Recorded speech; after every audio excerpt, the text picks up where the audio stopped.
Have you ever felt the weight of despair pressing down on your heart, making you question if God's love can truly reach that far? Have you ever asked yourself if there is hope for those who struggle with thoughts they cannot control, who battle silently against the darkness that threatens to consume them? Today, you are going to discover something that will transform forever your understanding of God's mercy. This is not about human opinions or religious traditions.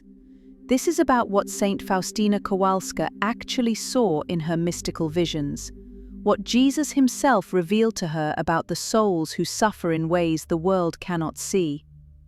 If you love topics of spirituality, faith, and desire to deepen your prayer life, subscribe now to this channel. Activate the bell to receive the upcoming content that will strengthen your spiritual journey. Now, let us begin our journey together. Imagine for a moment that you are standing at the edge of an abyss. Before you stretches darkness so thick it seems to swallow all light, all hope, all reason to continue. In that moment, where does the soul turn? What happens when the mind can no longer bear the weight of suffering? Saint Faustina Kowalska, the messenger of divine mercy, wrote in her diary that she witnessed something extraordinary. She saw how God's compassion stretches farther than any human despair, how His mercy pursues the soul even into the deepest shadows. But what she revealed was not what most people expect. It was not condemnation, it was not judgment. It was the relentless, pursuing love of a God who never gives up on His children, even when they have given up on themselves. You need to understand something crucial before we continue. Saint Faustina never claimed to see the eternal fate of any particular soul who ended their own life. She was not shown visions of individual judgments or final destinations. What she was shown was far more profound and far more consoling. She heard Christ say words that should change how we think about suffering and mercy forever. He told her that no one, absolutely no one, should ever judge another soul's eternal destiny, because the abyss of His mercy is greater than all the sins of the world. Let that sink into your heart. The abyss of His mercy is greater than all the sins of the world. This is not sentimentalism. This is not wishful thinking. This is what Jesus himself revealed to this humble Polish nun in the 1930s. The world often approaches this topic with harsh judgment or uncomfortable silence. Some religious voices speak only of damnation and eternal consequences, while others avoid the subject entirely, unsure of what to say. But Saint Faustina's revelations offer us a third path, a path of hope rooted in the unfathomable depths of God's mercy. She was shown that even in the final moments of confusion, pain, or overwhelming darkness, His mercy can reach the soul in ways we cannot see, in ways we cannot measure, in ways that defy our human categories of time and consciousness. What she saw was not condemnation, but the urgency of prayer for those who suffer silently, the desperate need for the living to intercede for those trapped in battles we may never fully understand. If these revelations are touching something deep in your heart, if you sense that this message arrived exactly when you needed to understand the truth about God's mercy, write in the comments now, "Jesus, I trust in your mercy even when I cannot see it." Write it as an act of faith, as a commitment, as a profound desire to never approach suffering souls with judgment again. Do not wait another second. Your testimony can be the light another person needs to find hope. Saint Faustina wrote extensively in her diary about the battles that rage within the human heart, battles that no one else can see. She knew from her own experience what it meant to be surrounded by darkness so dense that it seemed to be the threshold of despair itself. In paragraph 149 of her diary, she recorded her own struggle. The soul is sometimes surrounded by such darkness that it seems to have already crossed into the territory of abandonment. But she learned something crucial through these experiences. This darkness, this overwhelming sense of being lost, is not sin in itself. It is the cry of a wounded heart longing for peace. It is the human spirit buckling under weights it was never meant to carry alone. To judge such a soul is to forget how fragile the human mind can become under relentless pain. To condemn is to ignore the reality of psychological suffering, of chemical imbalances in the brain, of traumas that fracture the ability to reason clearly.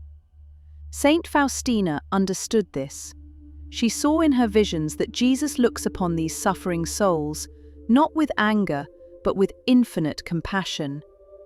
He sees the hidden battles, the silent screams, the desperate prayers that never make it past trembling lips.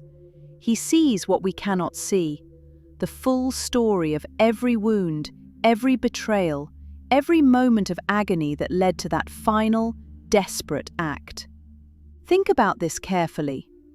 When someone is drowning, their thrashing and gasping are not signs of wanting to die, but desperate attempts to live.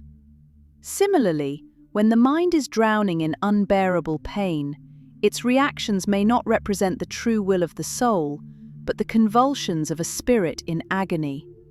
Saint Faustina's revelations teach us that God understands this distinction perfectly. He who created the human mind knows exactly how it can break, how suffering can cloud judgment, how illness can distort perception. And His mercy takes all of this into account in ways our limited understanding cannot grasp. The prophet Isaiah wrote that God will not break the bruised reed, nor quench the smouldering wick. This is not poetic exaggeration, this is divine reality. The souls that seem most broken, most damaged, most beyond hope, are precisely the ones toward whom God's mercy rushes with the greatest intensity. Saint Faustina saw this in vision after vision. She witnessed how Jesus pursues the suffering soul right to the edge of the abyss and beyond, into territories we dare not imagine, offering light and understanding and the chance to say yes, even in that mysterious final instant that exists outside our understanding of time. When Saint Faustina dared to ask Jesus directly about souls lost in hopelessness, about those who seemed to have crossed beyond the reach of grace, he answered her with words that should echo in every Christian heart. In paragraph 1182 of her diary, he said, "The greater the misery of a soul, the greater its right to my mercy." Read that again slowly. The greater the misery of a soul, the greater its right to my mercy. This is the key that unlocks everything. No human act, no matter how final it seems, can lock the door that divine mercy still tries to open. This is where human logic breaks down and divine love breaks through. We think in terms of deadlines and final moments, of doors slammed shut and opportunities lost forever. But God exists outside of time. What seems to us like an instant can be an eternity in the dimensions of grace. Who are we to say what happens in that mysterious transition between life and death? Who are we to claim we know the limits of God's mercy? Saint Faustina was shown that even when consciousness fades, even when the body fails, God can enter the heart in the mystery of the final instant, offering light, understanding, and a chance for the soul to turn toward Him. Consider what the Church's greatest theologians have said about this. St. Thomas Aquinas taught that the soul, in the moment of separation from the body, experiences a clarity of understanding it never had while trapped in earthly consciousness. In that moment, freed from the limitations and distortions of the damaged brain, might not the soul finally see clearly? Might it not finally understand the choice being offered? Might not God's mercy rush in precisely at that instant when the barriers of mental illness and overwhelming pain finally fall away? This is not speculation. This is hope, rooted in the infinite resourcefulness of divine love. Saint Faustina recorded in paragraph 1059 that Jesus told her, I have opened my heart as a living fountain of mercy. Let all souls draw life from it." These words were not accompanied by footnotes or exceptions or categories of souls excluded from this invitation. All souls, every soul, even, and perhaps especially, the souls that seem most lost. The living fountain continues to flow. The invitation continues to stand. And we who remain have the privilege and responsibility of praying that every suffering soul finds its way to that fountain, no matter how dark the path. Do you remember the story of the good thief crucified next to Jesus? He had lived a life of crime. He was being executed for his sins. Yet in his final moments, he turned to Christ and said, "Remember me when you come into your kingdom." And Jesus responded, "Today you will be with me in paradise." Today, not after years of purgatory, not after proving himself worthy. Today, if a lifetime of sin could be washed away in a moment of sincere turning toward God, who are we to say that a soul in the grip of despair cannot also find mercy in that final mysterious moment? Saint Faustina's revelations confirm this hope. They tell us that God's mercy is always faster than human judgment, always deeper than our categories, always more creative than our theology. Here is what Saint Faustina teaches us to do, and this is the most important practical application of everything we have discussed. She does not call us to speculate about the eternal fate of souls we cannot see. She does not ask us to play God and decide who is saved and who is lost. Instead, she gives us a mission, a concrete action we can take right now. She was told by Jesus to offer sacrifices and prayers for those tempted by despair, for those trapped in darkness, for those who cannot pray for themselves. In paragraph 1228 of her diary, Jesus instructed her, "Today bring to me souls who have become lukewarm, and immerse them in the abyss of my mercy."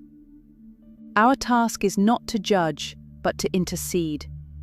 Every time we hear of someone lost to despair, every time we encounter a soul battling suicidal thoughts, every time we remember those who have died in circumstances we do not fully understand, we are called to prayer. Not prayer that asks if they are saved, but prayer that actively participates in their salvation. This is the mystery of the communion of saints. Our prayers transcend time and space. When we pray the chaplet of divine mercy for a suffering soul, we are not trying to change the past. We are participating in the eternal now of God's mercy, adding our voices to the chorus of grace that surrounds every soul at every moment of its existence. Think of it this way. When you throw a stone into a pond, the ripples spread outward in all directions, touching shores you cannot see. When you pray for a soul, your prayer creates ripples in the spiritual realm that reach places you cannot imagine. Saint Faustina was shown that no prayer is ever wasted. No tear shed for a suffering soul ever falls to the ground unnoticed. Each chaplet of divine mercy, each Mass offered, each sincere plea for God's compassion becomes a bridge between someone's anguish and God's infinite love. She would tell us today, trust in the mercy of God more than in your own feelings, more than in your fears, more than in your doubts, more than in the harsh judgments whispered by the world. When you hear of someone lost to despair, do not waste time in speculation about their fate. Instead, fall to your knees immediately and pray, "Jesus, I trust in you. Take this soul into your compassion. Surround them with your mercy. Let my prayer be one more voice crying out for their salvation."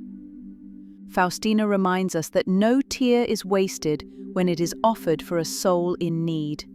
Mercy continues to act even where human sight sees only silence and endings.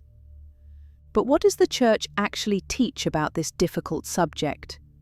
This is crucial because we must root our hope not in wishful thinking, but in authentic Catholic doctrine.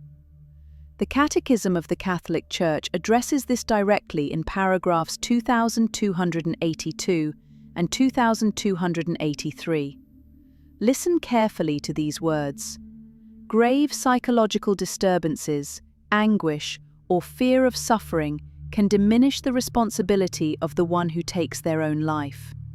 We should not despair of the eternal salvation of persons who have taken their own lives.